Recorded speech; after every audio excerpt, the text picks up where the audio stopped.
Okay, I've been given the go ahead that we can start.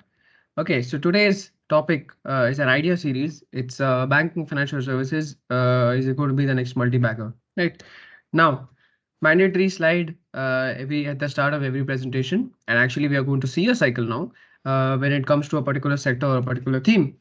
Right. So how do market cycles work? Market cycles are extremely long term. Yes, they do have some short-term cycles that come in, but every cycle, the behavior is the same. At the top, or while we are going at the top of a particular cycle where there's more optimism, there's over-optimism at times. It's always buy. It's more greedy.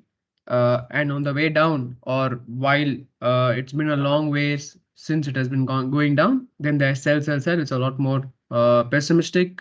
There's a lot more fear. So what does Milestones2Wealth do for you? Milestones2Wealth is a completely behavior-oriented program where we help you understand, we handhold you in terms of what you should look at in a particular market cycle, how you need to look at market cycles in general, and only then try to save money in India.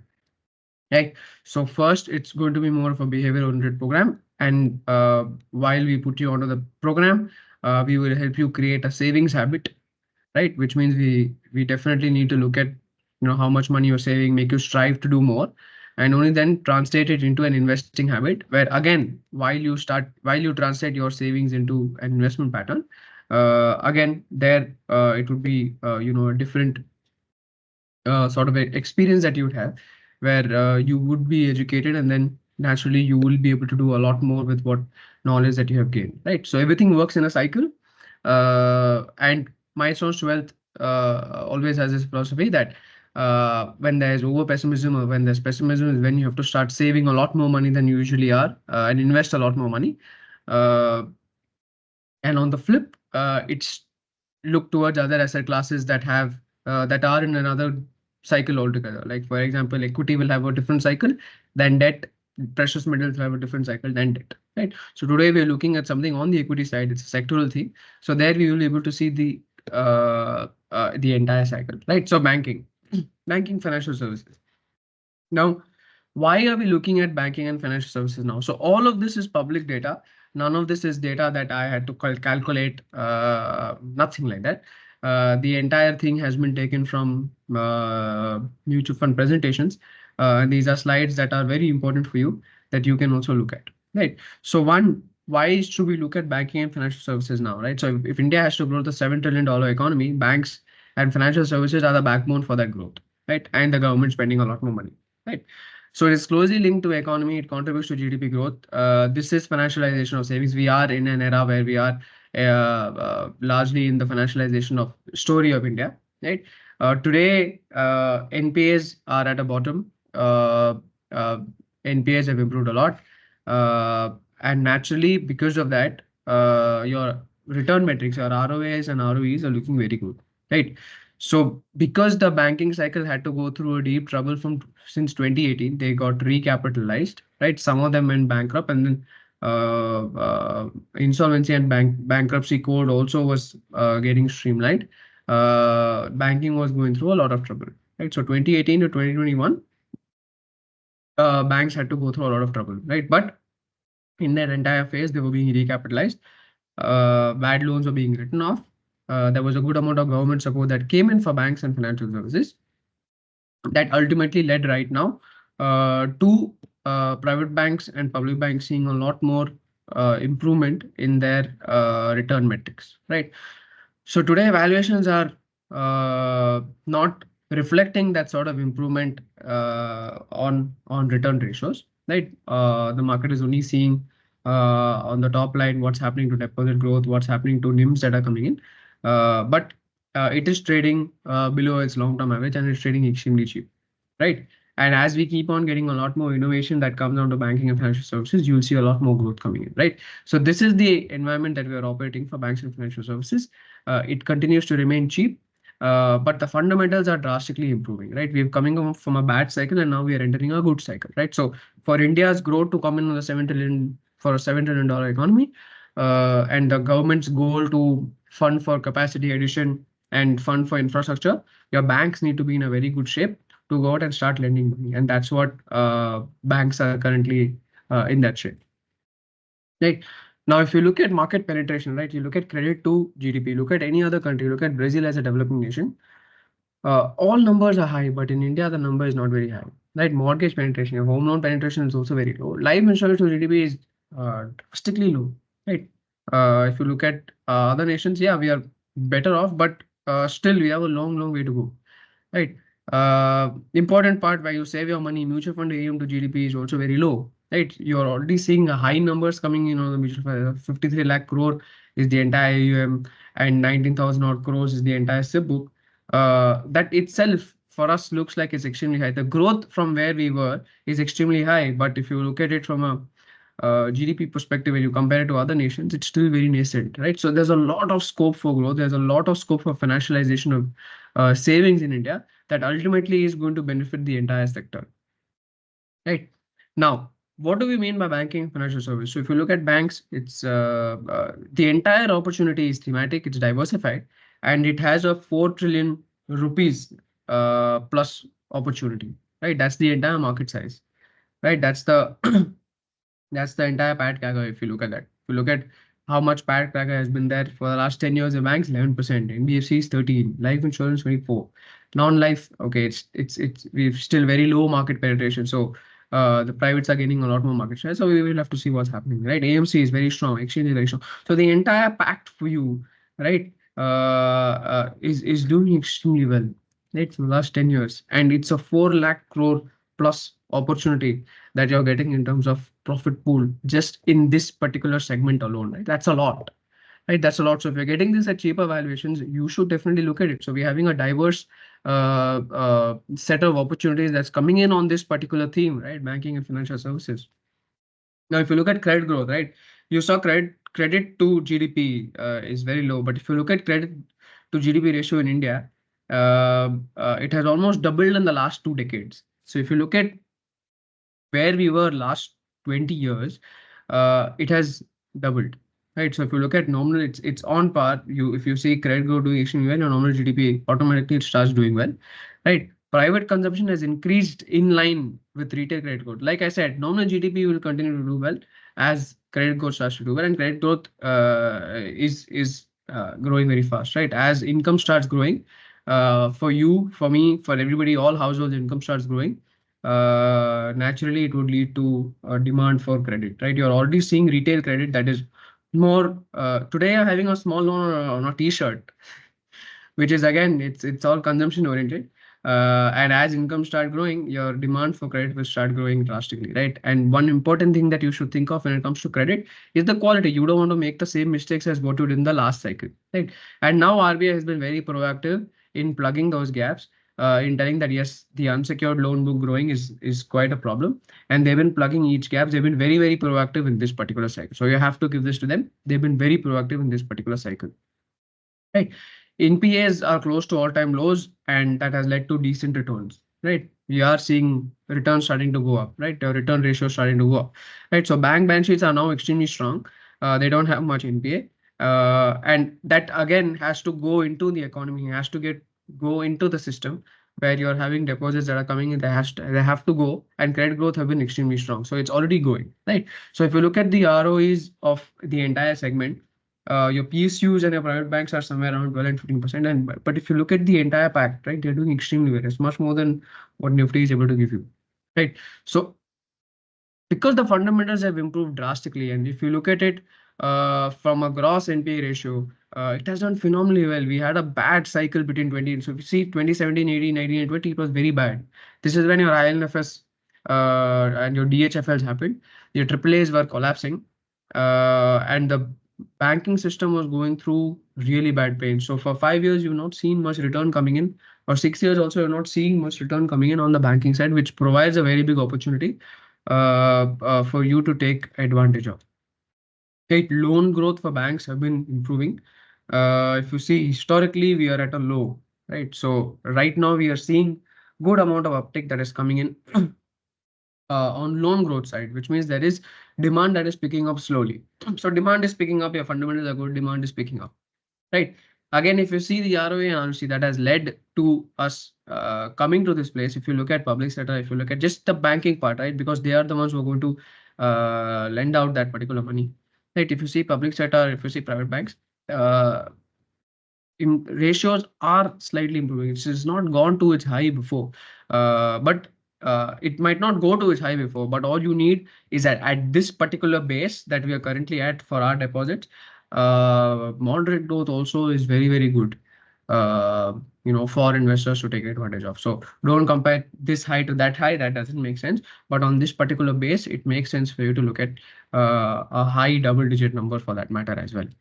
Right. Now, this is a very important slide, right? So BFSI forms 38% of the entire profit pool of the top 500 companies, right? So out of the top 500 companies, 38% of the profit pool is coming entirely from BFSI, right? But it is just 26% of the market cap, right? Where we've had a higher profit growth in the last 10 years, right? Than your top 500x of banking financial services, right? And it happens to form 38% of profit pool. If you look at the large cap in the top 100, 39% of profit pool is coming from BFSI, right? But on the mid cap again is 38%, right? So overall, 38% is what it forms as a profit pool, but it is only 26% in market cap, which is it's a wide gap, right? So you're getting more in terms of profits, but they are not being valued that much. So which is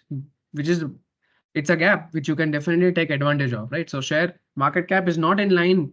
The market cap is not in line with the share of profits that you're actually getting, and that's what you're supposed to be getting valued at, right? So it's a good gap that investors should take advantage of. So again, if you look at the share of private banks profit, right? We are only trying to look at profit, right? In terms of total Sensex earnings is now quite high, 8.2%. It's an all-time high. But if you look at growth that has come in the 18 to 23, it was more or less the same. But in from 2010 all the way to 2023, right? Sensex PAT has only grown at 10%, but your private banks have grown double of that, right? And it's expected to stay double of that as well, right? So the share for profits has been going up within the entire top 500, but it doesn't get valued as much, right? Because the market's expecting something else itself that is coming in from this entire space, right? But you as an investor can definitely, as a saver, can definitely take advantage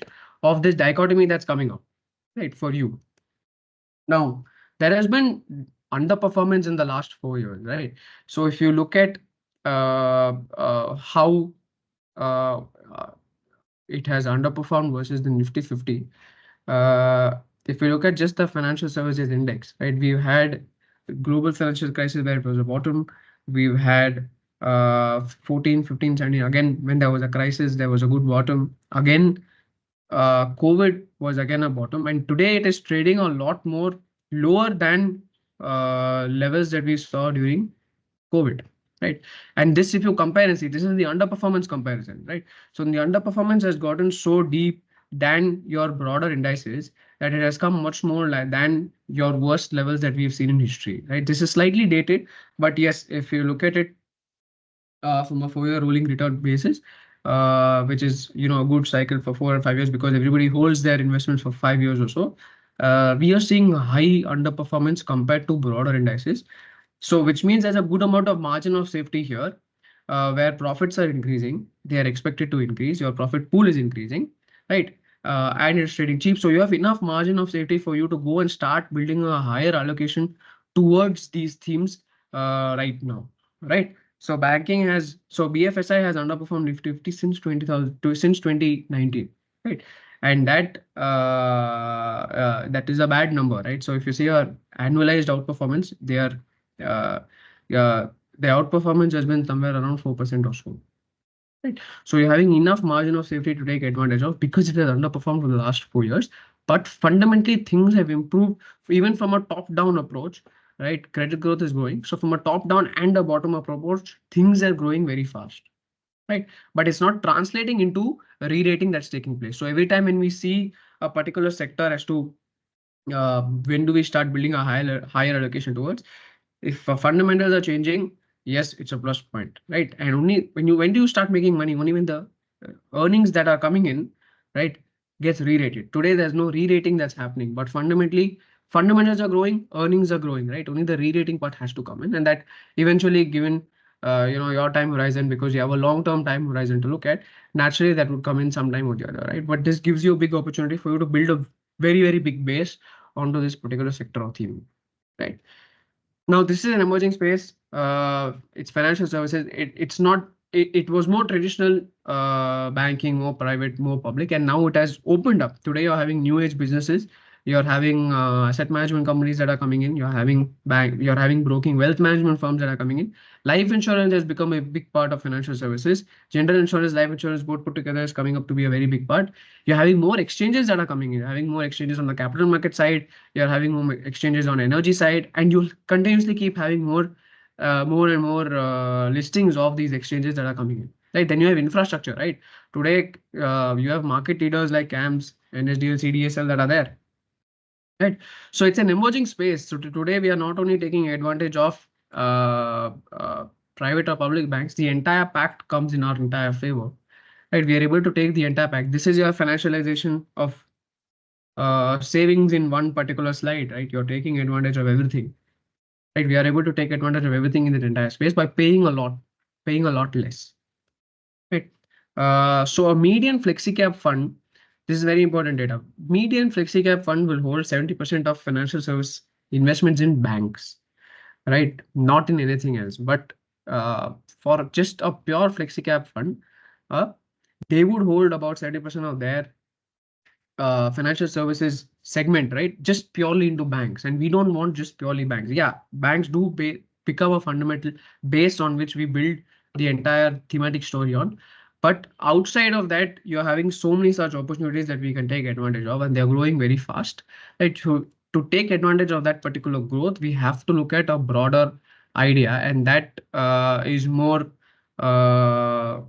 financial services oriented. Right. So we have to look at a broader idea, and this is that idea that is actually coming in our space, where we look more towards financial services. And as newer and newer platform, newer and newer ideas start getting listed, it will all come under financial services. And again, the fund would be able to take advantage of that particular idea that comes in. Right. So it's not traditional anymore when you look at only public and private. Yes, definitely the driver for this, but this theme is going to be more public and private banks. But incremental growth that can come in only from these particular places. Right? Now, where is it in terms of valuation? Now, let's get to the main point. Is it the right time for us to go out and start investing in this particular idea? Yes, it's trading at a deep discount to Nifty 50. The index itself is trading at a very deep discount towards the broader indexes. And the last time it was at a peak was during 2019, where actually there was a lot of issues. So it didn't make sense for any investor to take advantage of that particular in that particular time for financial services. Right now, it's trading extremely cheap. Right?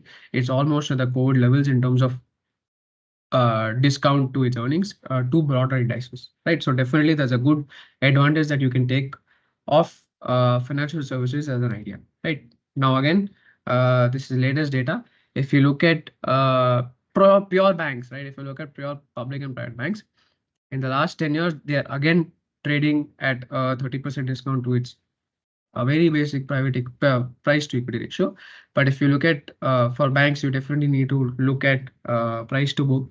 And if you look at price to book for private, it's trading at a 11% sort of a discount.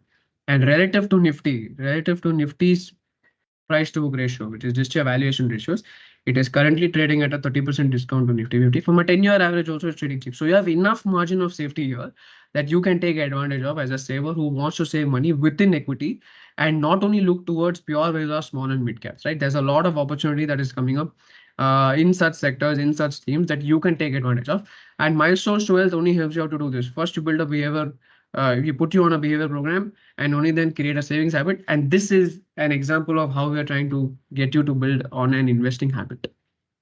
Right. So we've covered fundamentals, we've covered the opportunity, and we've covered valuation as to where they're currently trading at and how much of an opportunity this entire space opens up for us. Right. So now I'll sort of open the floor for Q&A. And if you want me to go through any particular slide that you want more information on, please do put it in the chat box. I'll go there. But we have a good amount of time that we can have a very fruitful conversation in terms of this particular idea.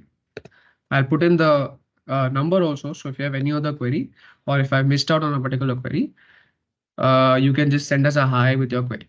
Right. I think somebody has raised their hand. Uh, so if you have any question, please put it in the chat box.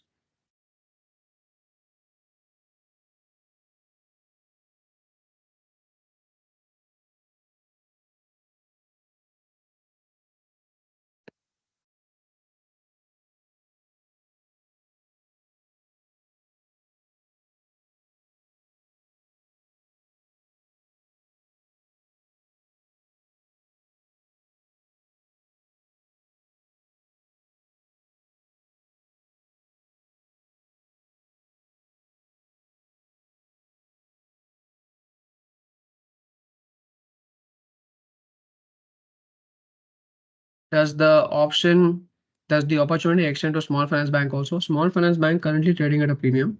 That's why taking a higher exposure to small finance banks might not be very feasible. But take the entire pack. Don't be very picky. Don't be very choosy. When you're getting the entire pack cheap, take the entire pack. How much allocation of your portfolio should be in the sector depends on your risk profile, depends on what your goal is. So to know how much of allocation should be as a part of your portfolio, just get in touch with us. We can definitely help you out in terms of how much should this be based on your risk profile, based on your goals as a part of your portfolio. Just get in touch with us. Just send us a hi and a message saying, I had asked this question, and somebody from the team will get in touch with you. No, I mean, it's not Bank Nifty. Bank Nifty also is trading at a deep discount, which is why I put banks and public banks. But financial services as an entire pact itself is trading very cheap. So both ways, right? If you just take public and private banks, private is trading at a very deep discount than public, and the entire financial services pact, because it has to do more with banks, but they are involving a lot of other companies as well, is trading at a discount. So here you go. This is the banks, and so if you see here bank and private, bank PSU, they are, so that's why I highlighted private, because private happens to trade at a deeper discount than uh, public in this particular cycle right now. So yes, both are trading cheap. And if you look at financial services compared to Nifty 50, there is a very deep discount.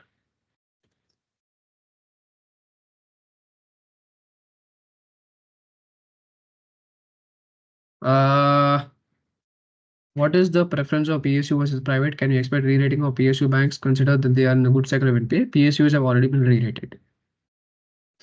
A big chunk of re-rating has happened.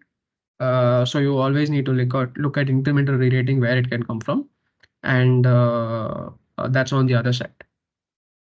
SIP or lump sum, both. You can top up your lump sum with your SIP, or you can start SIP and keep doing a lump sum. So if you're not on the program, to know what is the best way for you, you please do get in touch. Just send us a hi, and we'll tell you what can suit you better, right? Because it's a case to case. It depends on your savings ratio.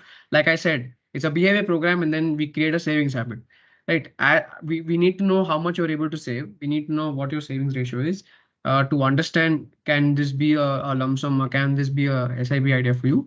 But if that's the case, from a general perspective, uh, lump sum would work, right? But get in touch. We need to know what is good for you based on your risk profile. Don't blindly go and do something that doesn't work at all. That should not work in this. That will not work in this sort of a market. This is not a 2022 to 2023 sort last year where we had anything you touch and it just makes money. But flows, last year you had a good amount of flows that went into small and mids. So don't be in a different mind state, be in a different mindset when it comes to saving money. You're not in this for 1 year, you're in this for 5 to 7 years. So get in touch with us, and we'll be able to guide you in terms of your particular risk profile and how much you're able to save. Only then it translates into what sort of direction we need to take, whether it has to be more lump sum oriented or whether it has to be more SIP oriented.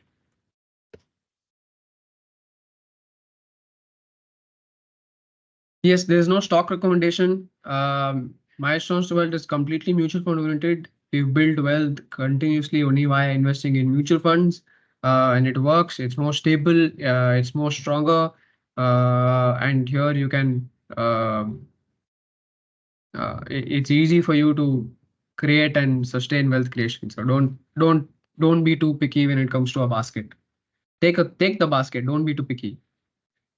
SBI is all-time high. Any reason? Like I said, public sector has been re-rated. So and please refrain from asking me stock-specific questions. But you can ask me basket-oriented questions. I'll be able to address it very well. But please refrain from asking me stock-specific question. Suggest any good mutual funds in the sector, please do get in touch with us. I've put in the number, just send us a hi. Uh, just send us a hi and we'll be able to help you out. Stock specific, sorry, I will not be able to take. Can we also choose passive ETF as well? See, it depends again on this is right now today, because it's an evolving space, you need active management. Let me put it this way, because this entire financial services pact is an evolving space. You're having a lot more businesses, newer and newer businesses are coming up. So to value them, you need active fund managers that are coming in, right? If it comes into passive, see the rules that come in for passive, you need to understand. Maybe I can do a presentation on, how you should look at ETFs. I had done one, but see, ETF markets are passives are not very deep. It's not very liquid also for all purposes. Yeah, for retail definitely it works, but the only highly liquid ETFs that do come up are on the broader indices side, and on debt it's more government oriented, right? You choose active management because this is an evolving space, right? We are not very developed when it comes to passive investing, right? It's just a very nice idea, but right now, unless and until you have that expertise to do passive, like Sphere, for example, has that expertise where we take advantage of, such themes both on an active and a passive strategy. Unless and until that's the case, uh, then it's fine. But other than that, it's an evolving, emerging market. This space is like that. Please stick to active. Don't try to do passive in this space. Stick to active. Active works. You need experts to come into this space.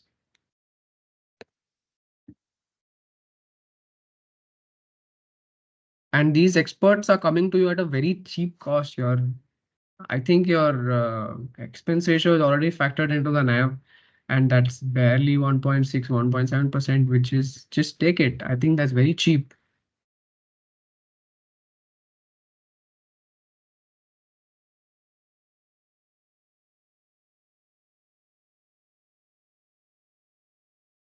See, if you're not on the program, just send us a hi. There, somebody from the team will get in touch with you and we'll be able to do something that's the best for you.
Okay, so if you're suggesting one mutual fund, example 50 stocks are there, and in which there are 5 companies are bad, then how do you suggest the fund to your clients? Very good question, because see, you can't be picky, right? If you're taking a basket approach, then there will be some good names, there will be some bad names. Now, how big is the bad name is something that you have to take a call on. If it happens to be a larger position, then behaviorally, the work that has to go into it needs to be a lot more better, right? So, and the space is such that Naturally, when you're taking a sectoral thematic call, you will have to take, as a fund manager, right, who's been on the fund management side, you have to take high conviction calls into some of these companies like a turnaround story. But if it doesn't turn around, definitely it's going to, hurt you. But how big is the bad is something that you need to look at. If it's a smaller position, there 5-6%, then yes, you can weather it. Then the growth doesn't come from that it comes, that's just a small bet that you're able to take. That's why mutual funds work, right? It's a basket approach, and that basket approach always works because something else would cover up for this, right? So if it's a smaller position, swallow it. Recent RBI guidelines put some pressure on bank reserve funds against bank loan risk. We saw some pressure on the last quarter in the results, especially NBFCs. Is that going to be the same levels going forward? See, uh, get used to the current scenario of low NIMs. Right? Don't think that again these banks would get. See, the whole reason of NBFC getting that sort of valuation was because they were able to take some share out of private bank deposits, public bank deposits to NBFC. That's why they were getting a 4 times, 5 times out of a book. Right? Today, don't expect that. Hey, you'll go back to those times. The scenarios, the environment is currently different, right? We are having a much larger deposit base, right? That even if you have stable growth that's coming in, that's quite a large number, right? And then that quite a large number comes in and it's coming straight, in the bottom line that's coming into you. That again has to get valued very stably, right? So 2.5, that's a very large number when you look at that, right? So get used to normal norms now. This is normalcy. Don't look back and say that yes, this is the case and this will be the case right now. And don't look at quarter on quarter. Yes, look at quarter on quarter to see what's currently happening, why things are happening this way. But things are going to change going forward. No, it's not out of control. You shouldn't control that. That shouldn't be something that you should be able to control. Yeah, you as an investor, you can. It's like going to AGM. You raise your hand and you ask a particular question. But if it suits you, it suits you. If it doesn't suit you, just swallow it and you either stay invested or say this does not work for me. I'm sorry, and then just pull the plug. Most of the times, so when the last time that when we pulled the plug was back in 19 when we pulled the plug, uh, and in 21 once for a particular theme. Apart from that, we've not pulled the plug anywhere. So any expected growth for 3 to 5 years on Indian AMC business coming in the next 5 years, it's very strong. Yesterday also when we saw very big AMC results coming in, they were extremely strong, extremely strong. This trail commission coming in, uh, the new rule that can worked for everybody, and commissions are going down. So naturally, it's more that they can sort of use. So it's straight going towards the bottom line. So very very strong growth. That's why I think there was one slide also here where if you look at the ROEs, they've been extremely strong. They've been extremely strong for AMC, and they continue to be extremely strong.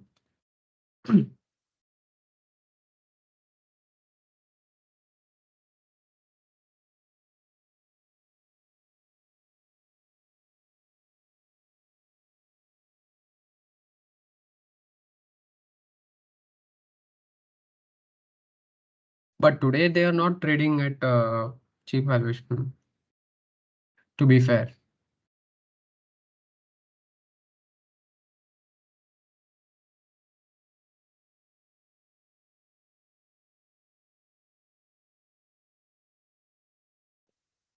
What's your view on sectors like insurance and AMC for long run? See, today they are highly underpenetrated. Insurance is highly underpenetrated in India. And I think I had done one presentation on India consumption, where if you look at our household income pyramid, right, it was a triangle. Then you saw a lot more going in from lower income to slightly on the middle income side. And 10 years going forward, today you are seeing how much of your wallet is being built, right? How your consumption patterns are changing, right? So that lower income part is definitely moving higher up. So as we start moving higher up, right, our needs are going to change, right? And naturally, what we save, the entire financialization of savings is currently taking place. You're doing more mutual funds, right? You're doing more, you're getting more knowledge and you're getting more educated in terms of insurance and what suits you, right? Today, when we are, doing webinars and interacting with investors, we are educating them on term and life and health insurance, where what is more important for you, what you need to do in each segment of your entire life, right? What works at that point of time. Before it was more ULIP oriented. Now people are getting a lot more educated, right?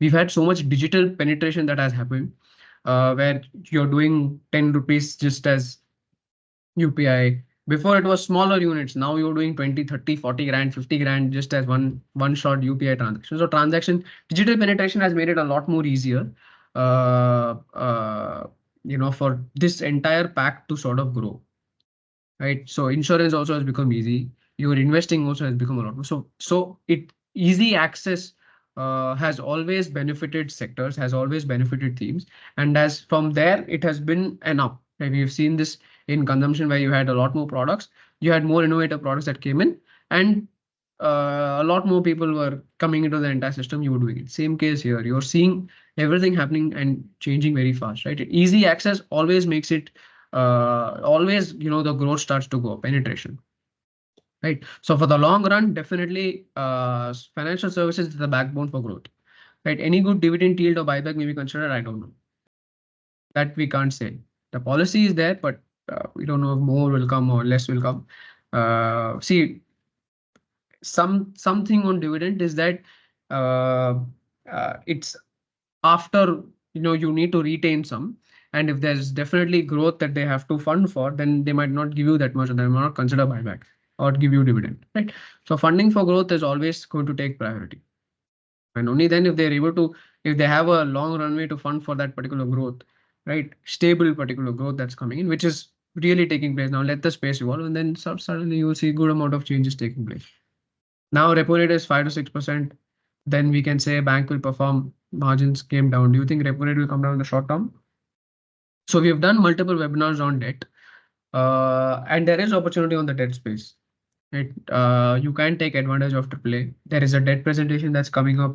I think during the last week or the next month, right, where we are looking at long-term bonds, and we're looking at AAA, pure AAA funds.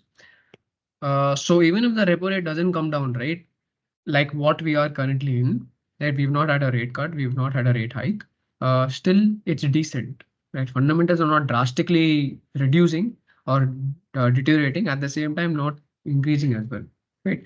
We are still on a good wicket. So whatever has already taken place has already factored in, so it's done, right? So any scenario that can come is a plus point. Firms such as CAM CTS have a very high PE considering 12-month forward earnings. A lot of run-up happened. They have higher market share. We can expect more players to come in this space. P re-rating on the lower side. P re-rating on the lower side. See, don't look at re-rating saying up or down. Cases where it's just there. Have you ever had a case? Yes. So many industries, so many sectors, you've had a case where P doesn't rate up, nor does it rate down, just stays there. Right? If you look at buy at any price sort of businesses, BAP companies, right, is what they say on social media, and you heard it everywhere, right? When you don't have incremental growth that comes in and you're already trading at a high particular P, it's all factored in that particular growth. So you don't have, at that high level, you don't have any margin of safety. At the same time, there's no growth that comes in, so you're operating at a very low sort of return that sort of comes into you.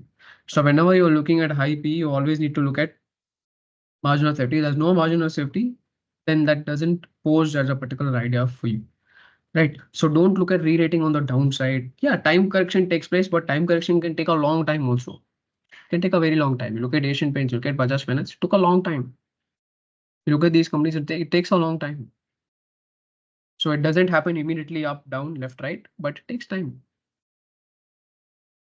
A lot of runoff happened in the last 1 year. Yeah, a lot has happened in the last one.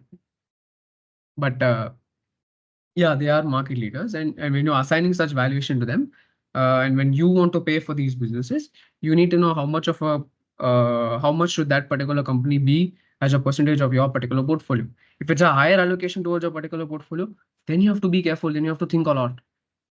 But if it's going to be lower, where you say, okay, I just want to see how things are going to play out for me, then if it's a lower, like you're being truthful, honest with how you want to look at this particular idea, then you don't need to think of re-rating. Then you know, you have already thought of the risk that can be posed at your way. Can we expect more players in this space? I think NSDL is already sort of there, but uh, unless disruption takes place, unless something else happens, KFN is already there. We don't know. It's not easy to build digital infrastructure. It's not easy to build capital market infrastructure.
I think if there are any further questions, please do put it in the chat box. We have a couple of more minutes. So, as any suggestion on the allocation of funds within the financial services segment, say public, private, how do we choose the mutual fund from this? See, mutual funds obviously that's based on liquidity, so they have to go based on a particular index. And when they look at that particular index, they either have to go overweight or underweight in those segments of that particular index, right? Dip on how much should that be of your allocation. Again, that depends on your risk profile, depends on your horizon. Get in touch with us. Just send us a hi with this particular query, and somebody from the team will get in touch with you, and we'll be able to help you out. Okay, but in today's context, private is a lot more cheaper than public banks. So if you look at any fund, you will have a good weight of private and public. But anyways, they have to follow a particular index. They would be overweight and underweight within that particular index. So they have to operate within that. That's their benchmark. So they will be overweight and underweight. So what is the best way for you to invest within that? Just get in touch with us. Just send us a hi, and we'll be able to help you out. Very useful session. Thank you all. Thank you so much for joining in. Uh, I really appreciate the interaction that has taken place. It's one of the best webinars again that I've had in terms of interaction. And if I missed out on any particular slide, if you want me to go through a particular slide, please do let me know, and I'll be very happy to go through that particular slide. But get in touch with us. Send us a hi on this number. Somebody from the team will definitely get in touch with you.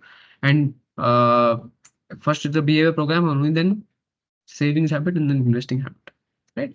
So we will be able to help you out in terms of what you should be doing and how you need to look at your savings and where those savings need to be channeled as investments. Right. So I don't think there are any further questions. But thank you all for joining in on a Saturday afternoon. Cheers. Have a great weekend ahead.